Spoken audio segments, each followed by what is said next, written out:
Chapter 105 Preliminary Round. Following up after the audience of the monsters living in Jura Forest, the greetings with the emissaries of the neighboring countries were carried out smoothly. Even though the emissaries were gathered in unfamiliar garb, the banquet was held without issue. And that's good. The truth of the matter is, I received no more than a greeting from the emissaries. Matters of negotiation and demand were conducted mostly by Muir Miles and Rigordo, who then filled me on the details. Seems like they've got a tacit agreement not to let people bother me with these matters directly. They really live up to my expectations. Frankly, even if someone did ask for my backing, I could only respond with, is that so? Type of statement. Personally, I think that for the sake of future relations, we should support anyone who asks. But those guys probably figured that this is my position and prevented it from becoming public. Don't go around making thoughtless promises or something like that. Truly, whether it's something we can or cannot do aside, we simply don't have the manpower to apply such regulatory policy. Thoughtlessly, increasing the workload would probably make it unmanageable even for me. I mean, it always seems to me that things are going so well that I might have been getting naive lately. Since speaking to me was forbidden for most emissaries, the only ones I actually got to have a conversation with were the hero king of the dwarves and the king of Vermund. Yesterday, when the king of Vermund came for the meeting proposal, he also apologized about the Elven incident. It wasn't anything formal though, just a simple apology, promising to strengthen future management, making sure that our agreements are held up is his form of indirectly apologizing. Despite being a small kingdom, the king himself came dependent on the invitation. This would have probably been enough as an apology. The dwarf king arrived yesterday after around noon. It seems he arrived during the day to look around at the development of our town. He's been rather enthusiastically observing the sewage and drainage systems we have in place. In addition, while the facilities under construction were mentioned, he was eager about the prospect of the railway system, since he was constantly running about observing our various technological advancements. We ended up losing out.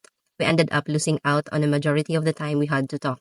However, last night when I acted as the ornament at the feast, he decided to speak to me. It's been a while, Slime Rimuru. No, Rimuru no. This beer is great, by the way. By all means, I must have you teach me how to brew this. I was more or less expecting him to talk to me at some point, but for alcohol to be the way he broke the ice, I suppose it fits a dwarf. However, liquor isn't his purpose. He drank a lot, but he certainly didn't have the eyes of the drunkard. Since there are other countries present, he couldn't say it in public. He'll probably bring it up later, so I didn't press for it or anything. Whether the other emissaries were avoiding talking to me or whatnot, no one else approached, so I thoroughly enjoyed talking with the dwarf king. Most of the emissaries are of minister's social class. To interrupt a king of a major power is something they are unlikely to do. Moreover, some are just terrified to talk to me. The exterminations of the Pharma's Kingdom army has long since become an international fact. My power is no longer subject to any doubt and is well known to be something no nation could readily deal with. Since that's the case, I would suppose it would take some serious courage to attempt a conversation. As for the merchants, they are mere commoners. Even if there are nobles among them, they lack the social standing to speak, certainly not in front of the whole delegations. In the end, the only person that can call out to me without my initiative is the Dwarf King. Thus, we chatted on the most pointless topics until finally ending the conversation. The Dwarf King intended to show the other emissaries that our two nations are on friendly terms, no doubt. As a result, shrewd opportunists would find value in conducting business in me rather than just another demon lord. This is the support of the Dwarf King. Well, he probably also calculated the amount of wealth that will flow into the Dwarf Kingdom once Tempest is developed. But I am still thankful, nevertheless. We weren't able to discuss any important matters yesterday, but I was able to have a good time, unchecked past this point. Hmm. Now the night has passed and the sky has grown clear and blue. The rain clouds of yesterday have blown away to form this wonder of weather we are having. The arena for the fighting tournament is complete. 10,000 spectators from all corners of the continent to watch the battles. Overhanging roof mechanisms for the purpose of blocking sunlight are installed at the spectator seats. The roofs at the spectator areas are semicircular skeletal frames with a thin film stretched over them. Fancy elaborate ideas are used to form an eerie atmosphere, if I do say so myself. Nobody will think that the purpose of this is actually just to block sunlight. Surprised cries are raised unanimously. It's probably due to this eerie sight. It seems amongst them are some weirdos who were excited instead. The spectator venues have all been filled, the seats packed. Muirmiles handled the arrangements. I invited the audiences. There are no blunders or oversights. If the battles were to end too early, a tour of the dungeon has also been planned as a side attraction. Guiding 10,000 people is a worrying task, but this can be distributed amongst the citizens of Tempest. Leave it to me. Behind the scenes, I'm working earnestly in various ways. Stores are opening outside the arena. Classic menus such as skewered meat and yakisoba are on sale. There's even shaved ice on sale in some of the shops. I was surprised and amazed by how much has been prepared. I want to eat yakisoba. I began to recall memories, but I wonder what it is. Well, that's how it is, I suppose. During my various conversations with various cooks and people, I was able to convey my memories of the various foods due to thought transmission. But reproduction of taste is rather difficult. No, if I make full use of my analysis skills, I should be able to reproduce its spirit. Since wheat can be grinded into powder, reproducing it was unexpectedly easy. Even sushi was successfully reproduced. There's nothing to fear. The audience surrounded the ground level section of the arena at the entrance at the arena. The ocean surrounded the ground level section of the arena. At the entrance, there were large stone tiles that were used to pave the ground. Processing the 2 meter squares was a rather tasking challenge, but they were carefully laid in a pattern similar to a checkerboard. The gaps are filled with unimpact absorbent material with additional adhesive properties, giving it the appearance of a large slab of rock. Since I spread a soft film of magic over it, its durability was increased. Even if it's ordinary solid rock, it's 300 harder than concrete. The material spread over this layer is 10,000 times harder than concrete. It's 2 meters thick.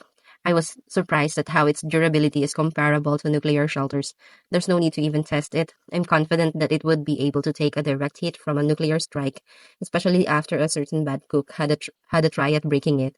There's no difference between the two in my mind anymore. Since it's physically durable, with the aid of magic, we'll be able to construct structures that are hard to destroy. A magic formation is inscribed onto the floor, and the battlefield is formed. Since it would also be used for combat training in the future, it covers a considerably large area. The magic formation extends to the audience venue. It's a large-scale magic. In the inside of the circle, a smaller circle with a diameter of 500 meters is drawn. This is the stage of the fighting tournament.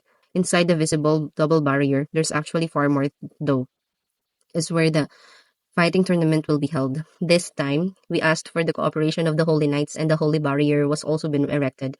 Making sure that the audience didn't end up getting splattered by the contestants is something I thought of early on. Through a prevention barrier, power limitation has not been activated. Since magical energy has not been sealed, there's the risk of disturbance caused by the high magic output, but that's been suppressed by one of my personal barriers. My ultimate skill, the Covenant King Uriel, the Absolute Barrier. In reality, this alone would have sufficed, but since I didn't want to show it, thus I decided to invoke the Holy Barrier to disguise it. I think those present didn't notice it. Since its activation period is an instant, it was preempted to be activated at the moment when an attack capable of destroying the Holy Barrier is unleashed. If this is only for precaution, there shouldn't be any problems. We haven't been expecting it, but we even took precautions against Holy type attacks. There will be no problems. The whole arena is filled to the brim with excitement. That's to be expected. It's one of my carefully laid out plans after all. It seems like fighting tournaments also exist in this world, but not up to the scale here. It would seem that the Ingrasha Kingdom hosts one each year. The champion is granted a various reward depending on the tier. Participants are ranked based on their adventurer status. I had failed to notice this during my stay due to incorrect timing. However, this usually utilities the royal training ground, just a kind of revelry. While the amount of seats within the area are limited in the end, since I haven't come up with any form of levitating chairs or monitor systems, the general visitors can catch a glimpse by watching from rooftops, various vantage points, or actually climbing the pillars of the arena itself. Since screens are fixated on four sides, making it possible for a live close-up view of the battle, through the use of optics magic, expanding a projection is a simple task. Since I'm using magic tools, it's not troublesome. It's also good publicity. I'm not one to neglect such opportune business in such a place. I was determined by my nature as a true businessman at heart. Well, it's about time. I stood up and spoke to the microphone at hand. Rimuru, the meek. Nice to meet you all. I am the one known as the Demon Slime Demon Lord. Rimuru Tempest. Speechless. Forget it. Putting on airs is too troublesome. Yo, I am of the 8-star Demon Lords. A pleasure to be in your acquaintance. Today, I am grateful that you would take the time to respond to the invitation of our country. In the future, I do plan on hosting a variety of events, such as this one, so please do enjoy your first visit. I wish to live in peace and harmony with you all, so please do avoid causing me any trouble in the future. Instead of humans and monsters constantly bickering with one another, I do think that a cooperation with more profitable interests is a far better future than one of destruction. While I'm aware that there are many who are yet wary of my identity as one of the 8-star demon lords, I do honestly think hard on making a good impression, you see. I don't wish to impose my desires upon any of you all. If you would do your best to end your conflicts with monsters, I would certainly be pleased. If you don't wish to, well, I suppose it can't be helped. It would be your nation's task to handle the responsibility for such matters. I don't see any reason to attack a nation who refuses to cooperate, though those who do are certainly held in a better light, just as where monsters doesn't hold any reason as to breaking past such mindless discrimination. There's no difference between us on any grounds. Should a war ever be started in the name of subjugation of monsters, please do note that not a single life will be spared. The earth would be turned to glass, and the rulership of the nation laid to waste upon the most devastating of torture for years, until their souls would be shattered by the intense measure of their crimes. Please do know that I am one of these. These words might come out as threats, but they are only my honest feelings for a lasting peace. I do really detest war. It is quick and violent, but I will never hesitate when the need arises. I wish to live my eternity in peace. These words are also my own thoughts. From this tournament today, I do hope that you of the various nations finally come to comprehend the level of our fighting forces. I have offered up my heads of state and chiefs of staff for the sake of this tournament. The representatives of various nations and organizations have come to participate as well. My main purpose here today is to convey these words unto you. I pray you all make a wise decision, receive it, and consider them as the open remark. Was it too straightforward? Whatever. After all, after my rise, I might give my greetings to the nobles and royalties. However, even so, here and there in the venues, spare uploads are taking place. It isn't just my subordinates. There are influential people, merchants, and also individuals I am not acquainted with within the mix. Now I'm happy with it, though at first I believed it was a little too ominous. My intentions have been conveyed. How will people react to it afterwards? That's all there is to it. Thus, while not exactly grand, the fighting tournament was kicked off by the applause from the whole venue. Next scenario, well then, the format of this tournament is a battle royal. Even with the recent string of dropouts amongst the applicants, there are still a total of 150 applicants remaining.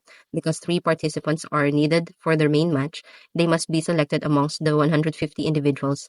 As this is the case, we'll have it so that 50 people will participate within each division. Thus, 3 champions from each of the 3 divisions will find themselves in the final match. The one game was planned for the morning and 2 in the afternoon. Well, even if it's called a game, it's still a battle royal. Luck is an important factor. I divided the registration time for the separate groups. Cooperation amongst participants are possible. However, only one person will have the right to advance. And then, what will happen? Amidst the excitement, the first match began. The contestants entered towards the center. Everyone gave off the pressure of the strong. There are 2 familiar faces within the group, the Gozu and the Mezu. Somehow, even when they applied on opposite sides of the arena, they still ended up in the same group. Well, these two aren't going to be rising to glory anytime soon, but they are fairly strong. Let's just use the one who wins between the two as the boss of floor 30. If they want, I'll allow it to be a shift system. Well, this will also depend on the strength of that individual. The two defeated the monsters around them and are in an unparalleled state. There are several A minus class monsters among them, but there are also the higher races. Their faces are being projected. Then, after wiping out all of the monsters around them, only the two were left. Not even 10 minutes has passed. The audiences are very excited at the fierce competition between the monsters. After all, it's a rare opportunity to watch monsters of our level fight up so close up. Mezu and Gozu stared at each other and began insulting each other. Gozu, oh, puny Mezu, we should have settled this between you and I in the first place. Finally, our long-lasting fates will end today. Prepare yourself. Mezu, those are foolish words only capable of coming from a Gozu. The ones working under Rimuro-sama will be me, the Mezu. Will be we, the Mezu. You can vanish into seclusion and live a life without regrets. And the two suddenly began fighting. Just like that, the opening act has ended and the two became the highlight of the stage. They are both the power types fighting a fierce battle between axe and spear, both with a shield in a hand. Rather than using black arts, they are more suited with fighting with their physicality. Key and note, the original word was yojutsu, magic is majutsu or maho.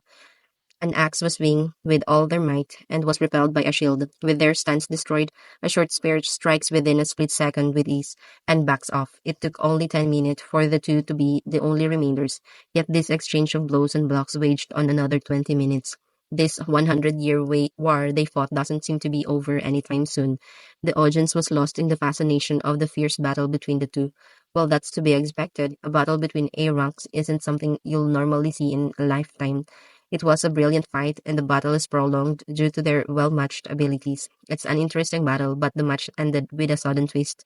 Gozu, this is the end. The results are in. Gozu threw a large axe with all his might, a strike that can shatter boulder used in order to take down his opponent.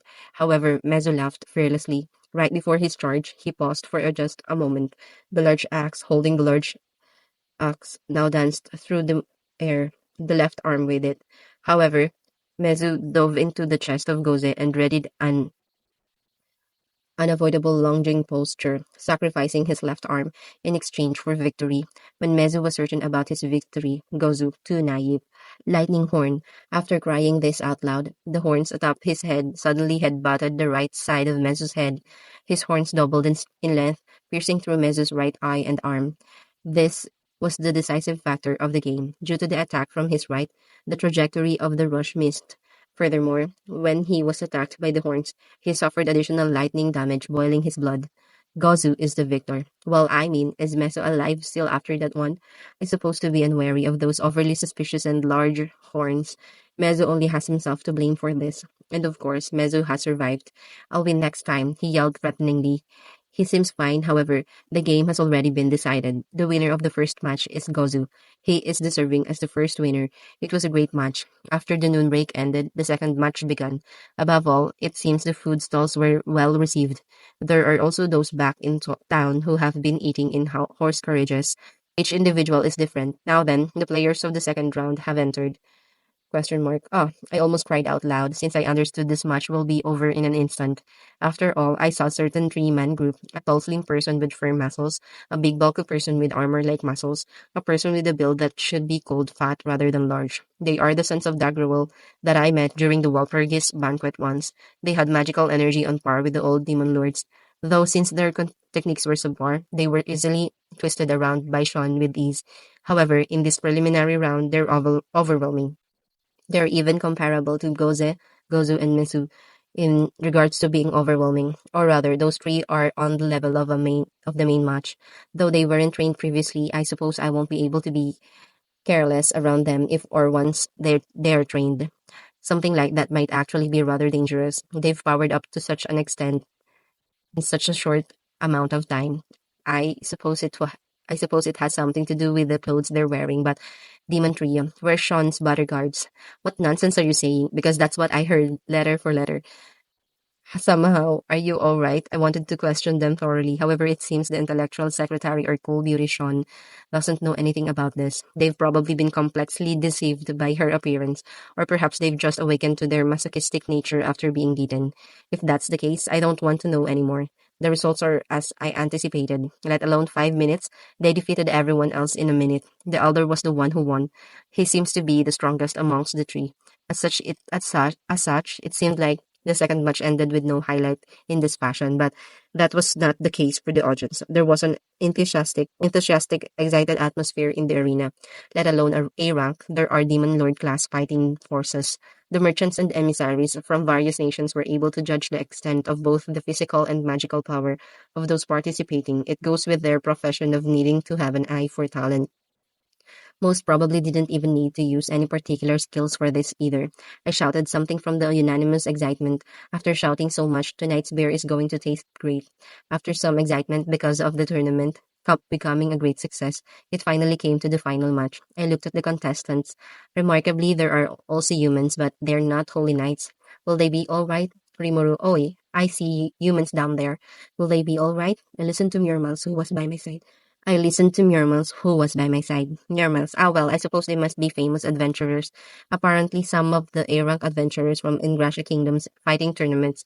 It was some warrior from the west with his party that was saying something about doing whatever it took to subdue a demon lord. Who, uh, who, and am I to suppose this demon lord would be me? Could that be so? At any rate, they haven't actually said why they must win the tournament, but simply said that they needed to join it. I accepted them since there weren't any rules against preventing people from participation. Each one paid the entry fee of 20 silver coins. I don't know if he's the real deal, but there is a mention of him being a hero and quite the strong individual. Perhaps I could compare him to the leader of the Holy Knights, the leader comparable to Hinata. That youngster? That's impossible. Donning an armor of shining gold, his body was white all over, with long gold hair braided at the back. He seems really popular. 5 people surrounded him, protecting him. It looks just like the party of a hero, though it would be interesting if it was the real thing. The match begins. The hero was fortunate enough to be in a party, giving him overwhelming advantages as they struck with excellent attacks. I looked towards the audience venue. Hey, isn't that the hero of the West? Crowd 2. Oh, Masayuki-sama. It's the hero of the West, Masayuki-sama. Crowd 3, as expected, with such an elegant swordsmanship and such a beautiful fighting style. Such things are heard. Eh? Masayuki? That name sounds rather Japanese. I observed him carefully and noticed something. It's a wig. That golden hair is a wig. This isn't the right time. Elegant swordsmanship. He hasn't begun fighting with his sword yet. The surrounding people have been active, but he hasn't done anything yet. In the meantime, the match has been decided. The winner is the hero who hasn't done anything. His friends kneeled before Masayuki, and the hero makes it to the final. Are you okay? You aren't a bluffing brat, are you? I will not be pleased if someone noble brat just scummed his way into the final match.